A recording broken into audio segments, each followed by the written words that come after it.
वो गाय कहने लगी महाराज परीक्षित से, महाराज आप हमें गाय के रूप में देख रहे हो लेकिन हम गाय नहीं हूं। फिर जवाब दिया महाराज मैं पृथ्वी हूं, पृथ्वी पृथ्वी हो और गाय के रूप में। हाँ, और महाराज ये सामने देख रहे हो पीछे से जो काला कलूटा सा चांडाल हाथ में मूछल लिए हुए दौड़ रहा है,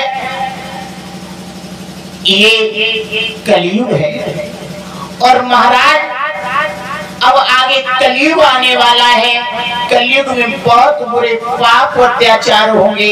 और महाराज सच तो ये है, अगर तुम ये पूछ रहे हो कौन है, तो हे महाराज मैं पृथ्वी हूँ, पृथ्वी और गाय के वेश में। महाराज सच तो ये आगे कलयुग आने वाला है और मेरे ऊपर जितना भी भार हो जाए, जितना भी वजन हो जाए, मैं चिंता नहीं करती हूँ महाराज। और दुखी तो मैं यहाँ तक हूँ, नदियाँ तालाब वृक्ष समुद्र सब अपने ऊपर ठहराती हूँ, फिर भी पाप के बोझ से मैं दबी के नीचे जाती हूँ।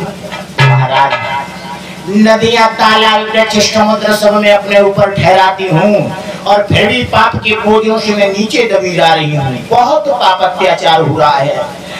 तब तक बैल के रूप में जो धर्म थे वो बैल आगे बढ़ा। जवाब दिया महाराज आप हमें बैल के रूप में देख रहे हो ना? हे महाराज मैं बैल नहीं हूँ, मैं साक्षात धर्म हूँ। हे महाराज सच तो ये है सतयुग में हमारे 20 चरण थे,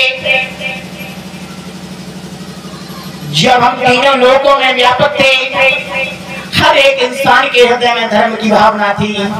लेकिन हे महाराज फिर त्रेता आया, त्रेता में हमारे 16 ही चरण बचे, फिर भी हमने चिंता नहीं की, ज्यों त्यों करके गुजर चलाता रहा। लेकिन हे महाराज द्वापर में हमारे 12 चरण बचे, फिर भी महाराज हमने चिंता नहीं की, ज्यों त्यों करके गुजर चलाता रहा, कुछ धर्म दिखाई देता रहा।